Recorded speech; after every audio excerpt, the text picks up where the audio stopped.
तो बच्चों आज की क्लास में हम पढ़ेंगे हिंदी वर्णमाला।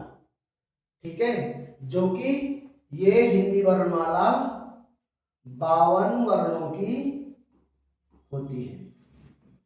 क्या होता है बेटा? 52 वर्णों की वर्णमाला होती है। ठीक है, इसमें हम पढ़ेंगे स्वर व्यंजन के बारे में। ठीक है, यहां पे सबसे पहले आता है हमारा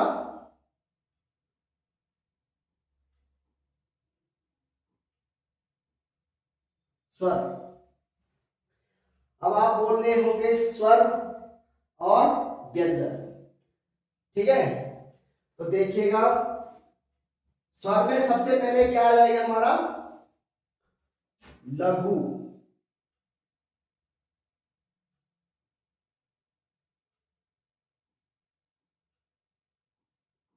आप बोल रहे होंगे कि स्वर में लघु कहां से आ गया? ठीक है, लघु किसे कहते हैं बताइए जरा। लघु उसे कहते हैं जिन वर्णों को जल्दी जल्दी बोला जाता है। किसे कहते हैं? जिन वर्णों को जल्दी जल्दी बोला जाता है। जैसे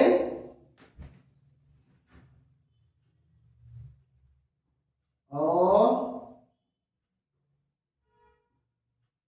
ई,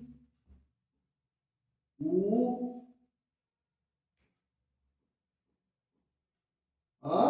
री। लघु कहते हैं अ, ई, उ, री। यानी कि जिन वर्णों को बोलने में बहुत ज्यादा समय लगता है या ज्यादा समय लगता है, उन्हें क्या कहते हैं? लघु कहते हैं। समझ गए सब लोग? इसी में आगे देखते हैं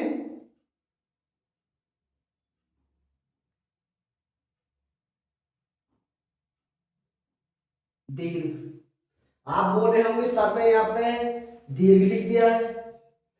दीर्घ का मतलब होता है बेटा जिन वर्णों को बोलने में लघु से अधिक समय लगता है।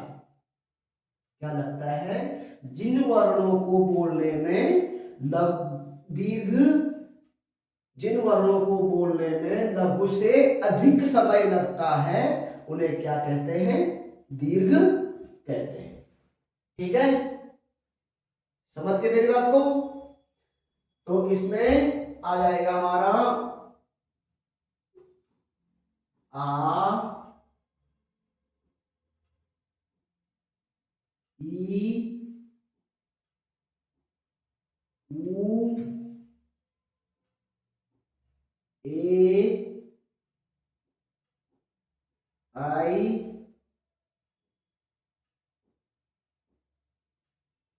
ओ,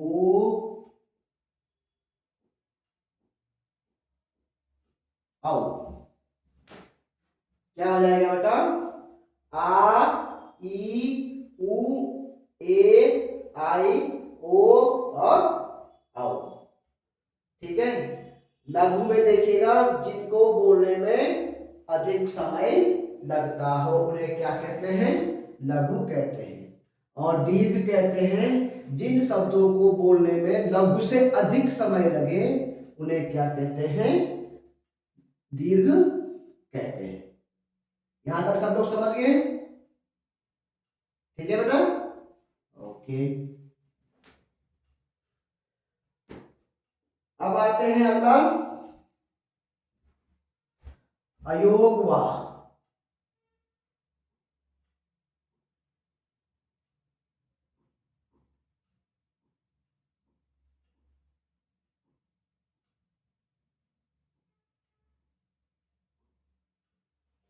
अब बताइए अयोगवा किसे कहते हैं? अयोगवा किसे कहते हैं और ये कितने प्रकार के होते हैं?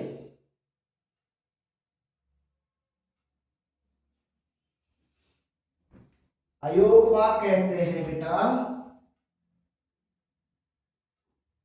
अंग और आहा। अंग और अह को ही हम अयोवा कहते हैं। अयोवा किसे कहते हैं?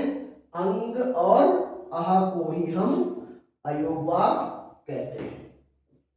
ठीक है, इनकी गिनती ना ही स्वर में होती है और ना ही व्यंजन में होती है। क्या कहा मैंने? अयोवा कहते हैं अंग और अह को। इनकी गिनती ना तो स्वरों में होती है और ना ही व्यंजन में होती है। समझ गए आप लोग? यहां तक सब समझ गए ना? ठीक है, समझ गए आप लोग? ये यहां पे एक बात और देखिएगा, अनुस्वार और विसर्ग।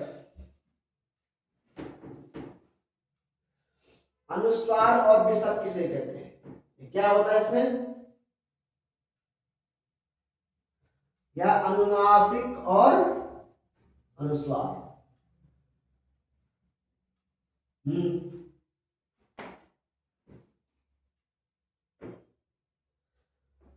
अनुस्वार किसे कहते हैं?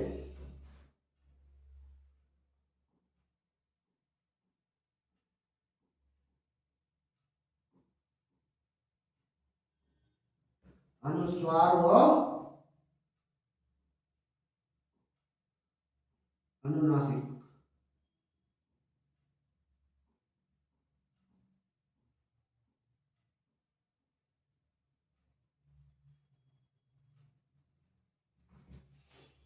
अनुनासिक, अनुनासिक में हम क्या कर देते हैं बेटा? अनुस्वार में हम चंद्र बिंदु लगाते हैं और अनुनासिक में हम अंग की मात्रा लगाते हैं। देखिए, है ना अलग? अनुस्वार में हम अंग अ के ऊपर चंद्र बिंदु लगाते हैं और अनुनासिक के ऊपर हम क्या करते हैं? अंग की मात्रा लगा देते हैं। यहां तक सब समझ गए? यहाँ पे एक बात बताना भूल गया था मैं आपको, लघु अ ई उ री, ठीक है, इनकी संख्या होती है बेटा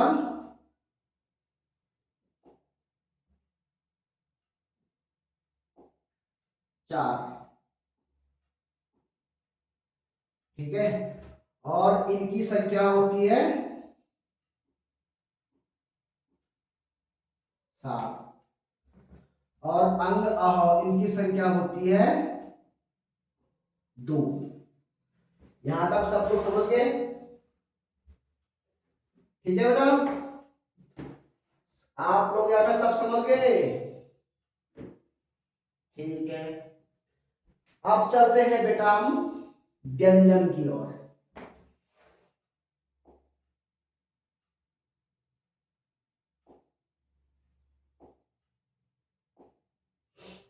ठीक है,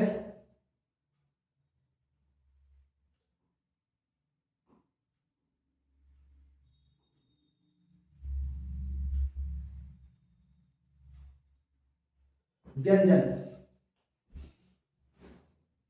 व्यंजन में सबसे पहले क्या आ जाएगा?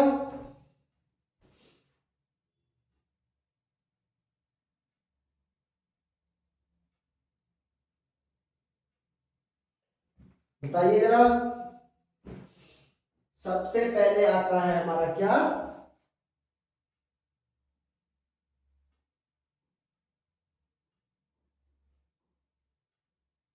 स्पर्श,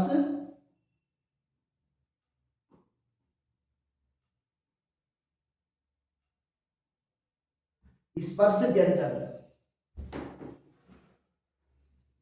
स्पर्श व्यंजन को हम क्या कहते हैं?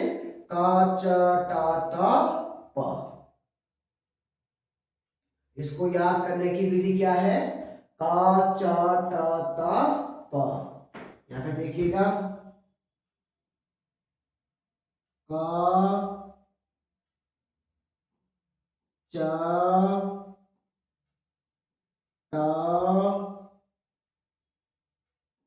ता, प। ठीक है बेटा, इनकी संख्या कितनी होती है? स्पर्श व्यंजन कितने होते हैं हमारे? कितने होते हैं? 25। आप बोल रहे होंगे प्रसाद में 25 लिखा हुआ है, ये तो सिर्फ 5 ही है। कौ वर्ग क्या कहते हैं? कौ वर्ग। का, खा, ग,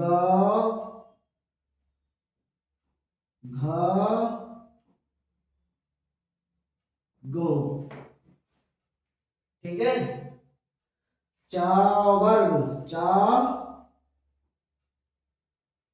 छ, ज,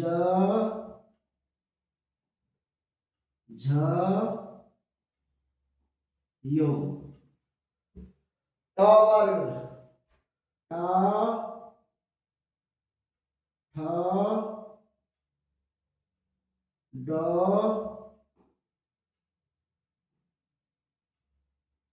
ढ,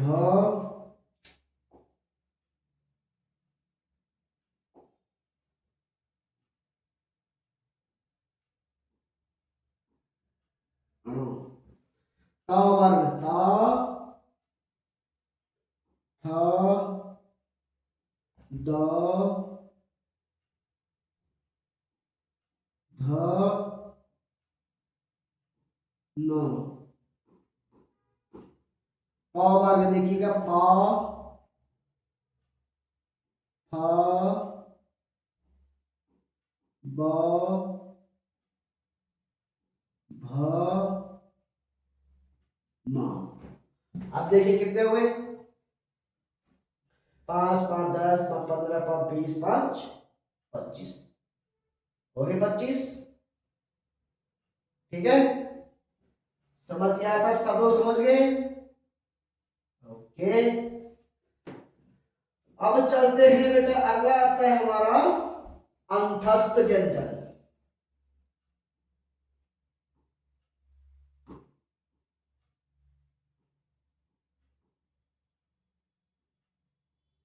अंतस्थ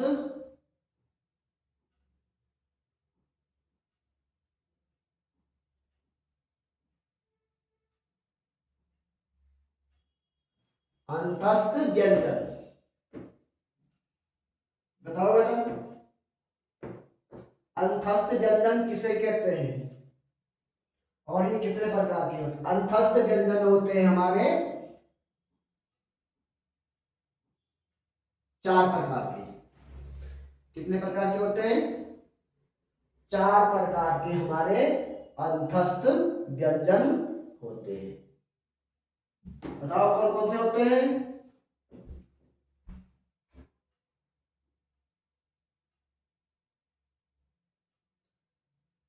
अंतस्थ व्यंजन कौन कौन होते हैं हमारे?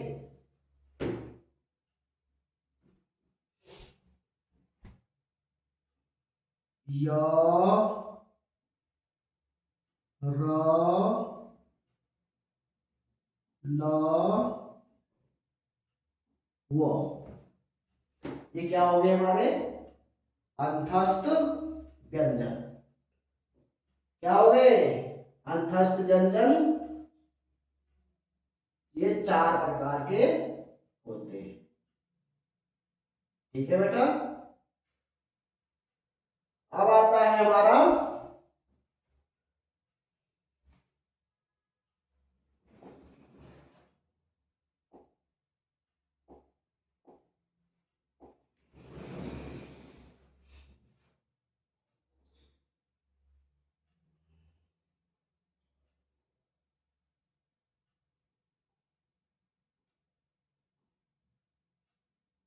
ऊष्म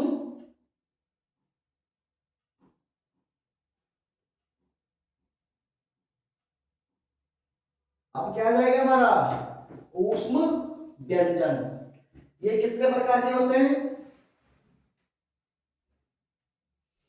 ऊष्म व्यंजन कितने प्रकार के होते हैं? हम्म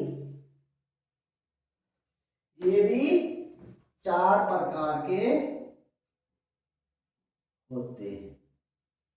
ऊष्म व्यंजन, ऊष्म व्यंजन भी चार प्रकार के होते हैं।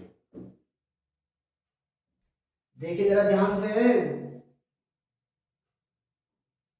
श, श, स और ह। समझ गए? इनको बोलने में मुंह से ऊष्मा निकलती है। जैसे देखिए क्या कहा मैंने, ऊष्म व्यंजन को बोलने के लिए मुंह से ऊष्मा निकलती है। जैसे देखिएगा, श, श, श, ह, ऊष्मा आ रही कि नहीं आ रही है? श, श, श, ह। समझ गए आप लोग? यहां तक सब समझ गए? ठीक है बेटा। अब आता है हमारा जगह की कमी।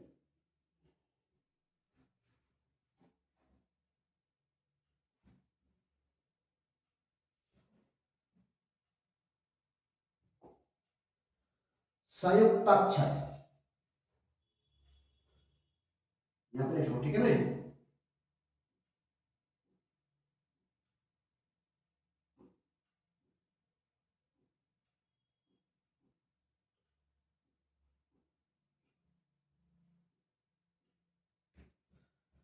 आप बोल रहे होंगे संयुक्ताक्षर क्या होता है? संयुक्ताक्षर किसे कहते हैं?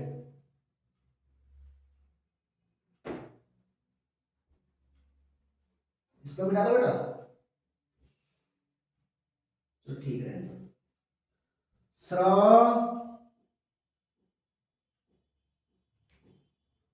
अक्ष, त्र, ज्ञ। ये क्या हो गए हमारे? संयुक्ताक्षर हो गए। इनको बोलने के लिए क्या क्या होता है बेटा? संयुक्ताक्षर बोलने के लिए दो अक्षरों को मिलाना पड़ता है। संयुक्ताक्षर को जोड़ने के लिए या बनाने के लिए दो अक्षरों को मिलाना पड़ता है, तब जाकर संयुक्ताक्षर बनते हैं। समझ गए? नहीं समझे आप लोग? जैसे देखिएगा, स्र, श, धन, र बराबर क्या हो जाएगा बेटा?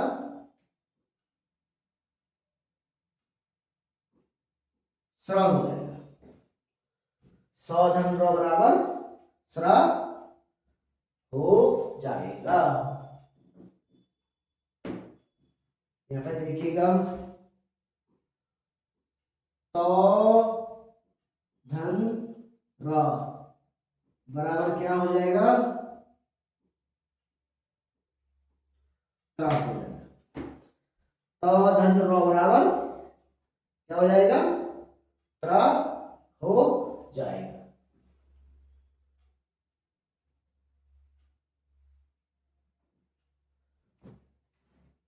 जो, धन, यो बराबर क्या हो जाएगा? ज्ञों से ज्ञानी।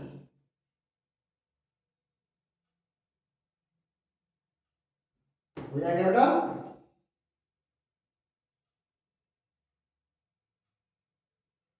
क, धन, स बराबर क, धन, स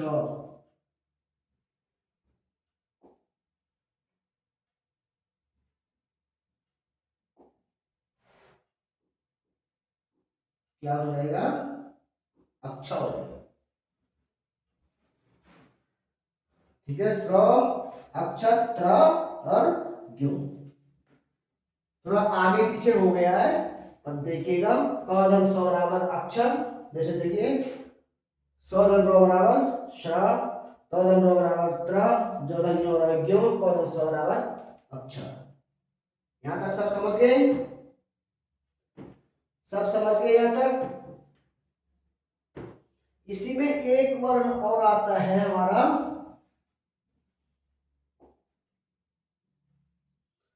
उसे हम कहते हैं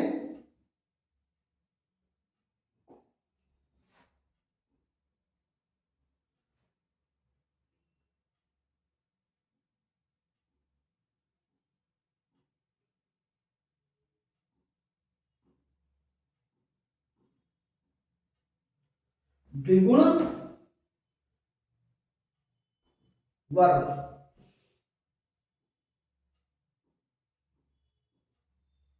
अब आप लोग बोल रहे होंगे कि ये द्विगुण क्या हो गया भाई, ये कहां से आ गया इसमें, बताओ। इनकी संख्या मैंने बताना भूल गया था, 4 होती है, ठीक है। द्विगुण बताओ,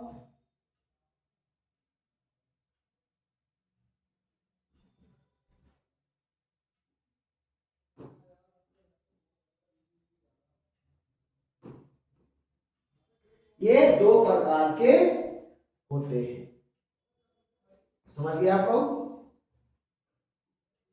ये 2 प्रकार के होते हैं।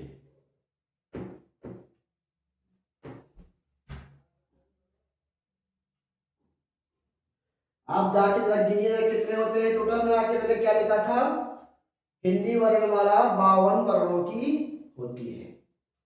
जैसे देखिएगा 4, 11, 13, 17, 19, 23, 27, 27 और 25 कितना होता है बेटा, 27 और 25 कितना होता है, बताओ।